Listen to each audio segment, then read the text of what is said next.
Yo, what's up epic gamers? My name is Fox and welcome to another video of mine.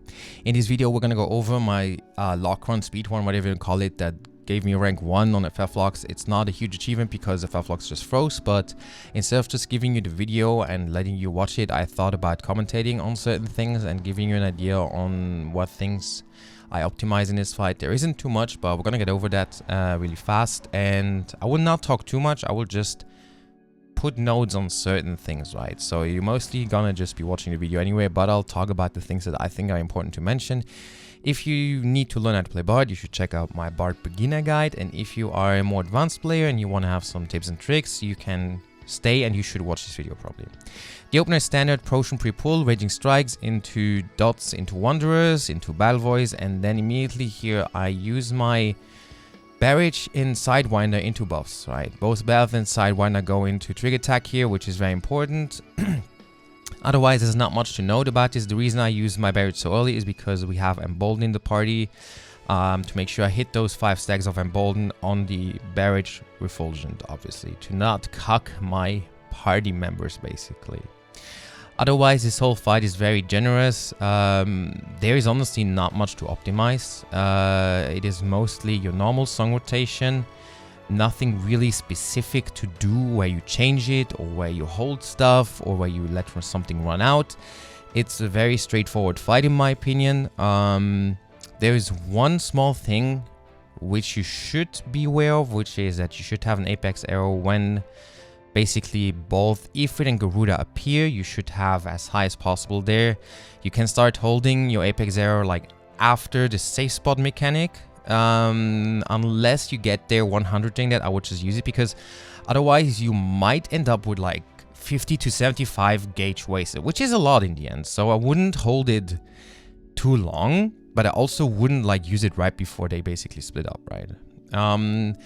Another thing I noticed about this fight is that you should use Raging Strikes on cooldown. Usually you can delay Raging Strikes by up to 10 seconds depending on your procs and your Wanderers, because that way you have like, how to say this, like you use it already when you have 2 stacks, so that you have a higher chance of getting more pitch perfects inside of your Raging Strikes, right?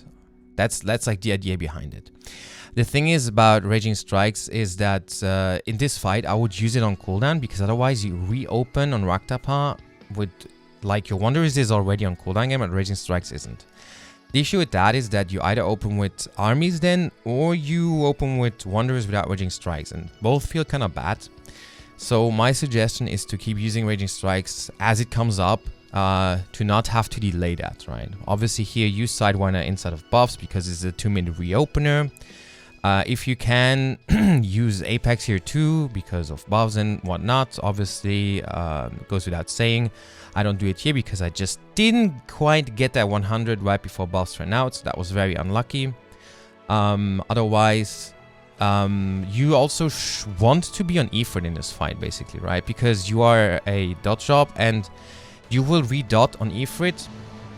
And if you then have to swap to Garuda in the split, you will basically just lose, like you need to reapply your dots. So ask your party to be on Ifrit in this fight, because it will just benefit you, it will benefit party DPS, and yeah, that's about it.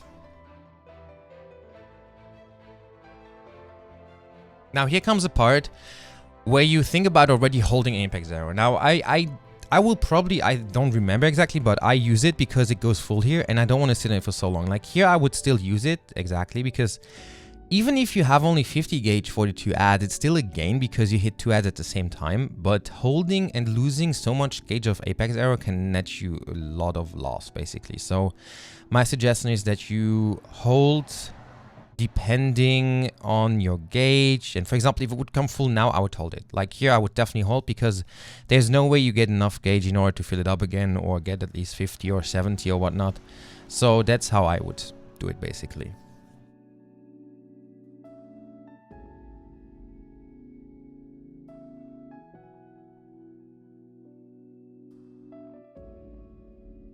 You then redot, obviously you reapply them, and you want to be on Ifrit now, like I said before. Honestly, there is not much in order for song changes or anything. But here you then target the opposite, right? And you can see Apex Arrow hit both. So we're gonna go over this really fast again. Basically what you want to do is you want to stand inside of a hitbox of one of them, like I do here, and you target the other one, right? So you hit both. That's important. So I target Garuda and I stand inside of the E4 hitbox, so Apex Arrow basically hits both. It's not a lot of damage because it wasn't full gauge, but this is still better than losing like 70 or 80 gauge, to be honest. Here's another burst window. Obviously make sure to use your stuff inside of buffs, like our Red Mage, Emboldened Divination is up. Otherwise, if you are on the trigger tag, that even will then be better for you. Make sure to also reapply always your dots inside of Raging Strikes. This goes without saying. Otherwise, again, not much to optimize here. Just continue cycling through your songs normally.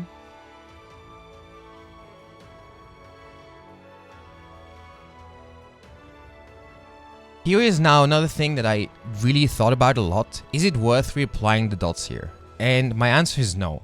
If you reapplied your dots properly the whole time, how you should have, it is not worth reapplying them, I believe. I haven't done the proper math on it, but if you let them run out, they're gonna run out like for like 5 seconds or maybe 2 ticks or 3 ticks. And I just personally, like, I do reapply them here because I did, afterwards I didn't in the next run. In this run, I just reapply, but I don't believe it is worth to reapply them. You could do actual math on this, but usually you lose like 10 seconds of dots if I'm not wrong. But I personally wouldn't reapply them. Now here comes the part where we reopen. Let's skip forward a bit. Blah blah blah. All right, so here comes the reopener, and here I open with, you can see here my Raging Strikes is still on cooldown for 2 seconds. I still immediately go into Wanderers just because I don't want to delay and not be in any song at all, because Wanderers will actually run out if you play properly with the blue knockback basically. So don't open with armies here, just open with Wanderers Minuet again. And then obviously go into Raging Strikes as soon as you can. Hold your Sidewinder for it, hold your Barrage for it. Put them inside of Trigger Tag, which should be here. And now I also have a full Apex Arrow here, which is really nice.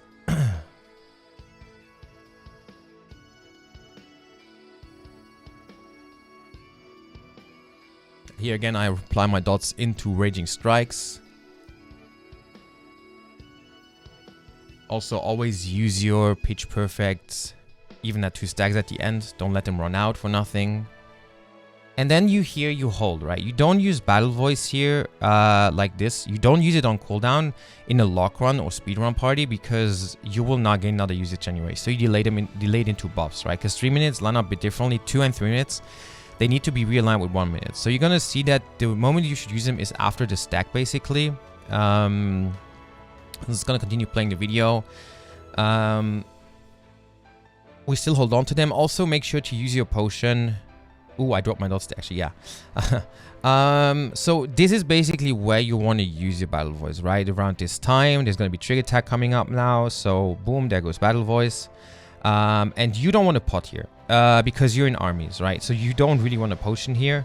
You want to hold your potion for Wanderers. That's that's obvious, right? Don't use your potion outside of Wanderers Minuet. That goes without saying again.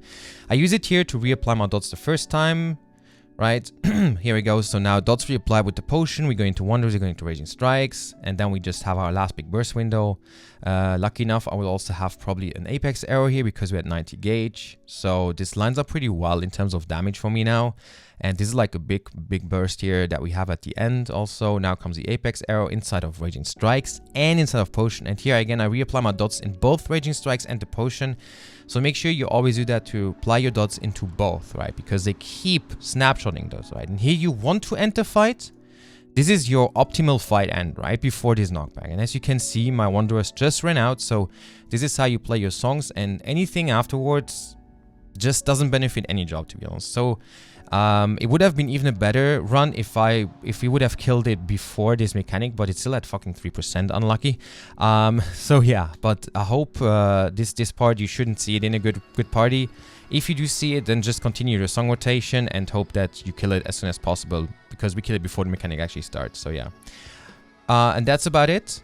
That was everything. I hope you guys learned something today. If you have questions regarding Bard, you can obviously ask them in the comments below. I hope this was helpful to you. I would like feedback on these commentating videos if you prefer a commentary for a speedrun log run, or if you guys just rather want to watch it without me commentating anything. That's now up to you. I would love some feedback on that. And yeah, that would then be it. I hope you guys enjoyed the video. I hope you guys learned something. And with that note, I will then say goodbye and wishing you all a great day.